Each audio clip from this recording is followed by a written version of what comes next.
अस्सलाम वालेकुम।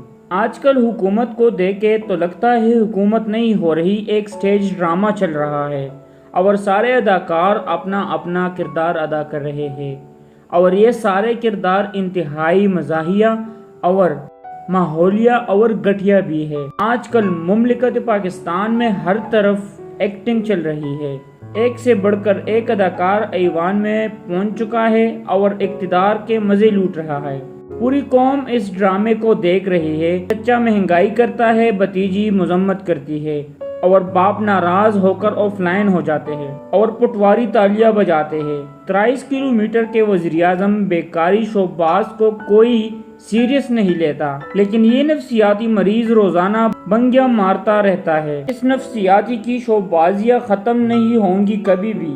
वो बड़ा एक्टर है।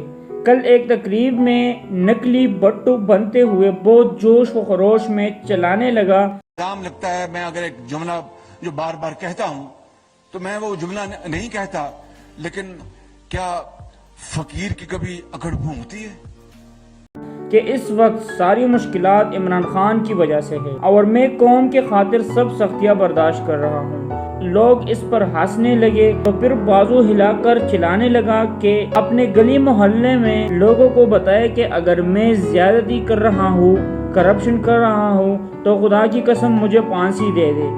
मैं हाथ जोड़ के कौम से माफी मांगता हूँ कि मैं एक एक पैसा आपकी कदमों में नचावर कर दूंगा। आखिर में सारा इल्जाम इमरान खान पर लगाकर और पाकिस्तान को आलमी ताकत बनाने का वादा करके चला गया। सियासी इख्तिलाफात अपनी जगह, लेकिन मानना पड़ेगा कि काफी अच्छा अदाकार है। इस डायलॉग ने कि मेजरदारी को लड़काना, लाहौर और पेरिस की गलियों में ना घसीटा तो मेरा नाम भी चेरी ब्लॉसम नहीं। शोबाज साहिब, तुम आज भी 90 की दहाई में रह रहे हो और अब ये ड्रामेबाजियां नहीं चलती। जिस दिन इन पर मनी लॉन्ड्रिंग की फर्द जुर्म आयद होनी थी, एन उसी दिन बनाने वालों ने इसको वज़ीर-ए-आज़म बनाया।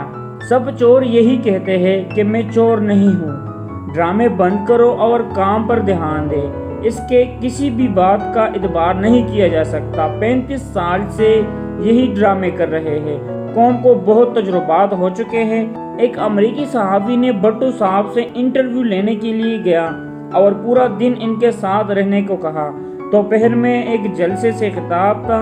भट्टो साहब स्टेज पर तकरीर करने के लिए खड़े हुए तो देखा कि इनका बेटा मुर्तज़ा भट्टो हाजिरीन के दरमियान कुर्सी पर बैठा है, जबकि इसके आसपास के लोग ज़मीन पर तर्जुमान थे। भट्टो साहब ने मुर्तज़ा साहब को सबके सामने डांट कर कहा कि वज़ीर-ए-आज़म के बेटे होने का ये मतलब हरगिज़ नहीं कि लोग ज़मीन पर बैठे हो और तुम कुर्सी पर फौरन नीचे बैठो। मुर्तज़ा मुंह बनाकर नीचे बैठ गया। अमेरिकी सहाफ़ी कहते हैं कि मैं जलसे के बाद चाय के टेबल पर भट्टो के फैमिली के साथ में था।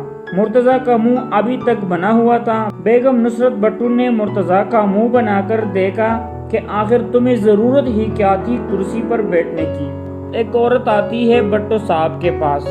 भट्टो साहब खड़े हो जाते हैं। औरत कहती है कि मेरा एक बेटा आपके लिए नारे लगाता है और मेरा दूसरा बेटा आपके लिए पोस्टर लगाता है। बताए आपने मेरे लिए क्या किया? भट्टो साहब ने कहा, माँ मैंने तुम्हें शहूर दिया है। तुम वज़ीर-ए-आज़म से पूछ रही हो कि तुमने मुझे क्या दिया है। इस वक्त ये मकबूल सियासत थी और ना ये ड्रामे चलते थे, लेकिन आज इस तरह के ड्रामे बाजियों पे कोई यकीन नहीं करता। लेकिन शोबाज शरीफ भट्टो बनने की कोशिश में हर अदा को कॉपी करके लीडर बनने की कोशिश कर रहा है। कभी माइक गिराता है, कभी जोश में इस तरह के ड्रामे बाजियां करता है। आज IMF से लेकर सैलाब तक और महंगाई तक सब कुछ इमरान खान पर डालकर खुद को कौम का हमदर्द साबित करने की कोशिश की है। सैलाब ज़दगान के लिए जितना फंड्स इकट्ठा हुआ है, इन पर ये लोग खूब हेलीकॉप्टर में मज़े कर रहे हैं और तफरीह कर रहे हैं। प्रोटोकॉल के लिए अखराजात अलग है। अगर वो भी सैलाब ज़दगान में तकसीम करते और भी ज़्यादा मुतासिरीन की मुश्किलात कम होती। शोबाज शरीफ वो वक्त गुजर गया जब लोग आपके ड्रामेबाजियों पर यकीन करते थे।